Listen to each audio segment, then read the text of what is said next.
As leis de Newton são muito importantes para a física, né? E você tem que pensar o seguinte, né? A primeira lei é uma lei de resultante, a segunda lei é uma lei de resultante, a terceira lei é uma lei de interação. Ela não te dá resultante, né? Ação e reação não é uma lei de resultante. Você lá vai dizer como é que as forças estão sendo trocadas, mas não o que acontece com cada uma delas, né? Por isso que ação e reação, elas não vão se anular, ação e reação tem que atuar em corpos diferentes, né? Mas vamos lá. Qual a diferença da primeira para a segunda? Primeiro você tem que entender o seguinte, né? Só existem duas resultantes para a gente aqui no nosso ensino médio, no nosso mundo clássico. As resultantes, ou elas vão valer zero, né, para quem está em repouso ou em movimento retilíneo uniforme, ou a minha resultante vai valer massa vezes aceleração para os demais movimentos. Então é isso que você tem que botar na sua cabeça. Quando o cara está em repouso ou em movimento retilíneo uniforme, não pode sobrar nenhuma força, porque essa força seria a sua força resultante. Então, os demais movimentos têm que sobrar alguma força que vai ser a sua força resultante. Então, tenta não cair nesse truque, tá? Então, preste atenção. Quais são as duas resultantes?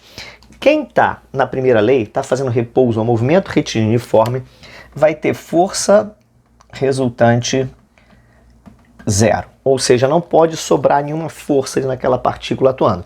Os demais movimentos vai ter força resultante massa vezes aceleração. E aí tem que sobrar alguma força. Então a primeira dica que você tem que ter, o primeiro truque que você tem que ter na sua mente é, sempre que o exercício falar em movimento retilíneo uniforme, esquece que ele está em movimento retilíneo uniforme, pensa nele parado. Por quê? Como a situação dinâmica é a mesma, você pensando nele parado fica mais fácil para você pensar e entender a situação. Vamos pegar um exemplo aqui clássico. Por exemplo aqui, ó. Em qual desses casos aqui, né, o sujeito pode ficar em movimento retilíneo uniforme? A, B, C ou D. Qual deles o cara pode estar fazendo movimento retilíneo uniforme? Como ele está fazendo movimento retilíneo uniforme, você tem que pensar nele parado. Então você pode pensar assim, qual dos caras poderia ficar parado? Qual dessas quatro partículas poderia ficar parada? Essa é a pergunta. E aqui eu tenho vetores que representam as forças, né? Então são as forças que estão atuando. Então assim, se ele está em movimento retilíneo uniforme, você pensa nele parado. Se ele está parado, não pode sobrar força. Então, em qual desenho não tem força sobrando? Observe. Nesse caso aqui, ó, eu só tenho essa força. E ela já está sobrando. Então, esse cara não vai ter resultante zero. Esse cara vai ser a própria resultante dele. Esse sujeito aqui, né, a letra A, eu até posso ter a força de baixo anulando a força de cima, né? Se elas tiverem o mesmo módulo, o mesmo valor, né, o mesmo número, né? Mas ninguém vai conseguir anular esse cara, né? Porque não tem ninguém para cá para anular esse cara. Então esse cara também não consegue ter resultante zero, ele também não fica repouso nem MRU. Esse aqui é a mesma coisa, né? Por quê? Eu não tenho nenhuma força que anule essa vertical para cima, nem essa que anule a horizontal para a direita, né? Então esse cara também vai ter uma resultante sobrando, que no caso aqui seria a soma vetorial dos dois. Isso aqui seria a sua força resultante. Então, ou seja, eu poderia, em vez de ter essas duas, ter apenas essa daqui. E essa seria a força resultante. Então teria que ser massa vezes aceleração.